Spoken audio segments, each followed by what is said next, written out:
नमस्कार दोस्तों, स्वागत है आपका बोनसाई ब्लेसिंग्स में। तो दोस्तों, आज की वीडियो हमारी थोड़ी यूनिक रहेगी। आज हम आपको बनाना सिखाएंगे कास्केड बोनसाई। उसके लिए मैंने कुछ महीनों पहले ही अपनी एक कटिंग जेड प्लांट की यहाँ पे लगा रखी थी और आप देख सकते हैं काफ़ी ज़्यादा विगोरस हो चुकी है और इसका नेचुरल शेप थोड़ा आपका सेमी कास्केड की तरीके से ही आया हुआ है। और यहाँ पे हम सिरामिक पॉट सिलेक्ट करेंगे और यहाँ पे हम long neck ceramic pot select करते हैं। ये सबसे बेस्ट पॉट होता है दोस्तों हमारे कास्केड बोनसाई के लिए और सबसे सूटेबल। और सॉइल मीडिया आप सभी जानते हैं कि मैं सेंडर का यूज़ करता हूँ। ये सेंडर हमारी 1 से 2 mm की सेंडर है जो कि वाटर रिटेंशन नहीं रखती है, आपको मॉइस्चर को रिटेन करती है और एक्सेस वाटर को ड्रेन आउट कर देती है। तो यहाँ पे ये रहे मेरे टूल्स जिनकी हेल्प से मैं आज कास्केड बोनसाई आपको बना के दिखाऊंगा। तो चलिए वीडियो को शुरू करते हैं। तो दोस्तों, सबसे पहले मैं एक वायर लूँगा और वायर से मैं अपने प्लांट की जो हाइट है उसको मेज़र करूँगा। उससे मुझे आइडिया लग जाएगा कि इसकी बेस रूट को मैं कैसे वायरिंग करूँ।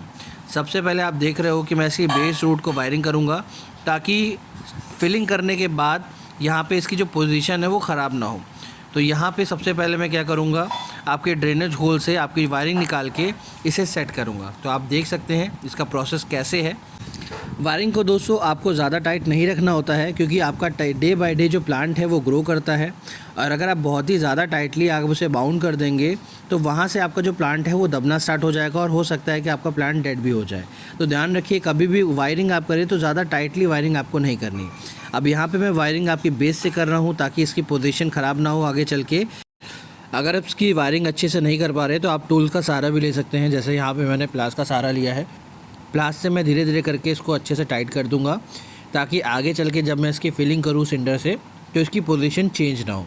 अब यहाँ पे देखिए मैंने इसे टाइट कर दिया है। अब मैं इसको सीधा करके अपनी सिंडर की फिलिंग धीरे धीरे करके इसे फिल करूँगा।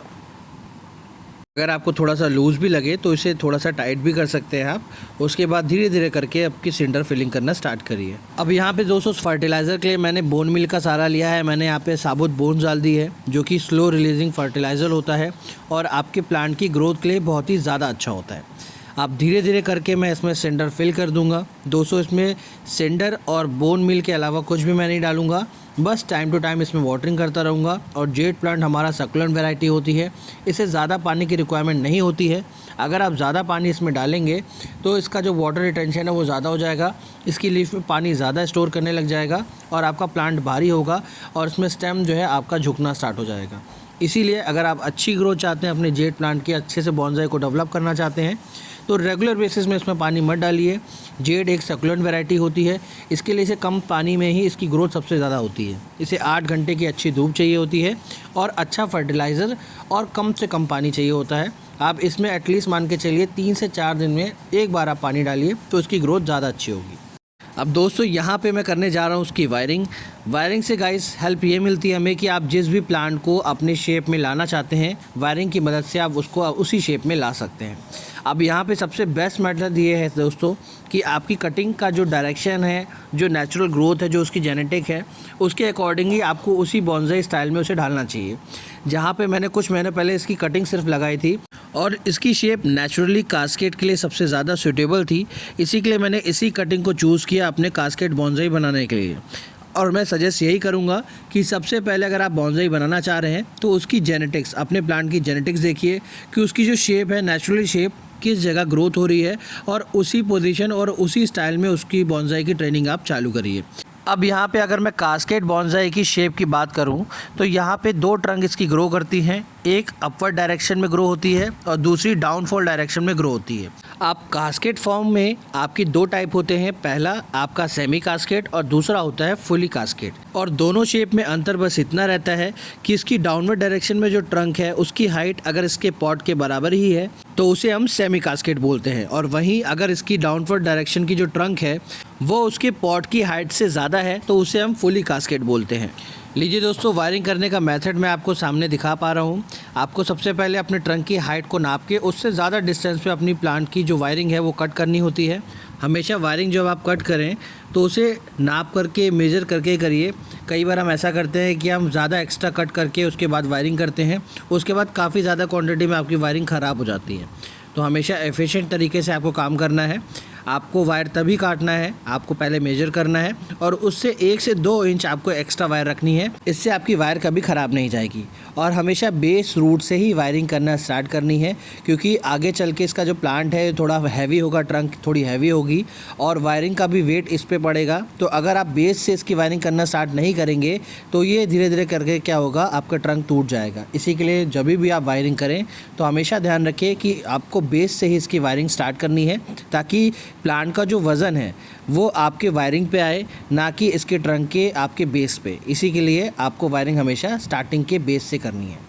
अब धीरे धीरे करके आपको इसके जितने भी ब्रांचेस न्यू शूट्स निकल रही हैं उनको बिना डैमेज करे हुए इसकी वायरिंग करनी है। और वायरिंग करने के बाद फिर से हम इसकी करेंगे पोजीशनिंग। पहले हम कर लेते हैं इसकी वायरिंग। अब देखिए ऐसे करते हैं इसकी वायरिंग। अब वायरिंग करने के बाद अब इसकी अब जो पोजीशन है उसे हम बैलेंस करेंगे। सबसे पहले जो अपवर्ड डायरेक्शन में इसका जो ट्रंक ग्रो हो रहा है उसको हम सीधे रखेंगे और बाकी जो दूसरा ट्रंक है उसको हम डाउनवर्ड डायरेक्शन में इसकी पोजीशनिंग को चेंज करेंगे।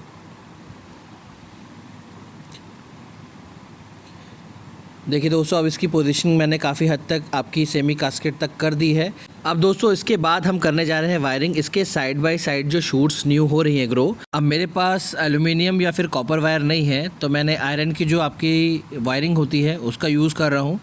बट ये आगे चल के मुझे बहुत ज़्यादा प्रॉब्लम देगा, इसी के लिए मैंने अभी आपको बता दिया कि आप ट्राई करिए कि कॉपर वायरिंग या एल्यूमिनियम वायरिंग की ही आप जो है इसमें वायरिंग करें, क्योंकि अगर आप आयरन वायरिंग करते हैं तो वहाँ से रस्टिंग चालू हो जाती है और प्लांट वहाँ से ग्रो नहीं करता, मर जाता है।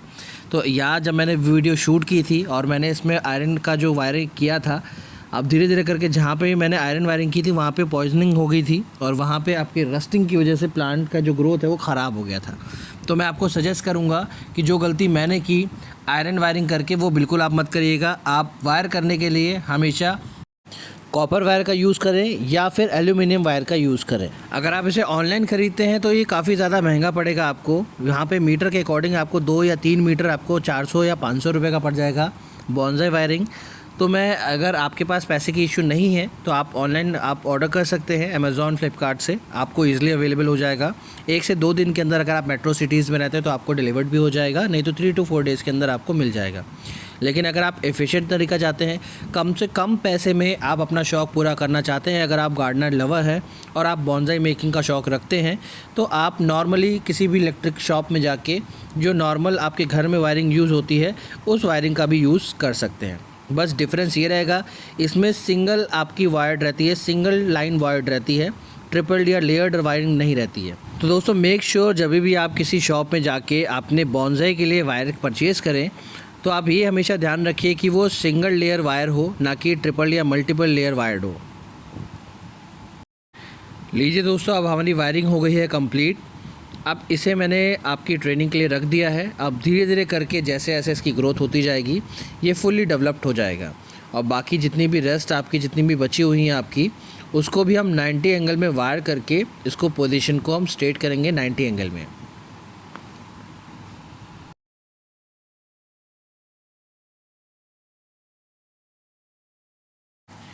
लीजिए दोस्तों, अब हमारी ऑलमोस्ट पूरी वायरिंग हो गई है।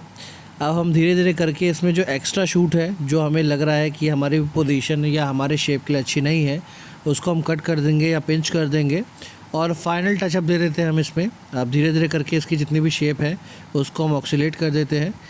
अब यहाँ पे दोस्तों हमारी वायरिंग हो गई है कंप्लीट और अब अपनी मन मुताबिक अपनी मर्ज़ी से आप प्लांट को जो भी शेप देना चाहे आप दे सकते हैं।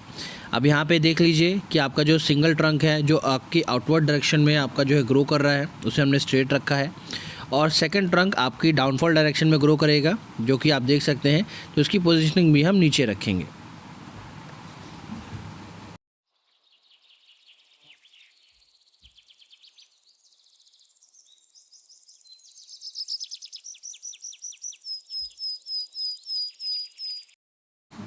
दोस्तों बॉन्जाई के लिए आपको पैशनेट होना चाहिए और अगर आप बॉन्जाई मेकिंग कर रहे हैं तो आपको सब्र रखना बहुत ही ज़्यादा ज़रूरी है, क्योंकि बॉन्जाई एक सिंगल डे प्रोसेस नहीं है। आप इसे अपने बेबी की तरह आप इसे ग्रो करेंगे तो इसमें कई साल लग जाते हैं, 10, 20, 50 साल। और जितना पुराना ये वाइन की तरह प्लांट जो है जितना ही पुराना होगा उतना ही अच्छा इसका शेप डेवलप होगा। अब बॉन्साई कल्चर की जो शुरुआत है, कई सारे लोग इसे चाइना से मानते हैं ओरिजिनेट है, और कई सारे इसे मानते हैं कि जापान से है। आमतौर पे देखा जाए तो ये एशिया से ही ओरिजिनेट है, और ये अब धीरे धीरे ऑल ओवर वर्ल्ड में ये आपका जो है पैशन ये फैल चुका है। और आज के टाइम पे हर जगह पे आप देखेंगे कि बॉन्साई कल्चर धीरे धीरे लोगों के अंदर डेवलप हो रहा है। अब यहाँ पे हम करेंगे इसमें डीप वाटरिंग, और डीप वाटरिंग करने के बाद इसे रख देंगे हम 8 घंटे की धूप में। और जैसे कि दोस्तों, आपको अगर हमारी वीडियो अच्छी लगी, इन्फॉर्मेटिव लगी हो, तो हमारी वीडियो को लाइक करिए और चैनल को सब्सक्राइब ज़रूर करिएगा। मिलते हैं अगली वीडियो पे।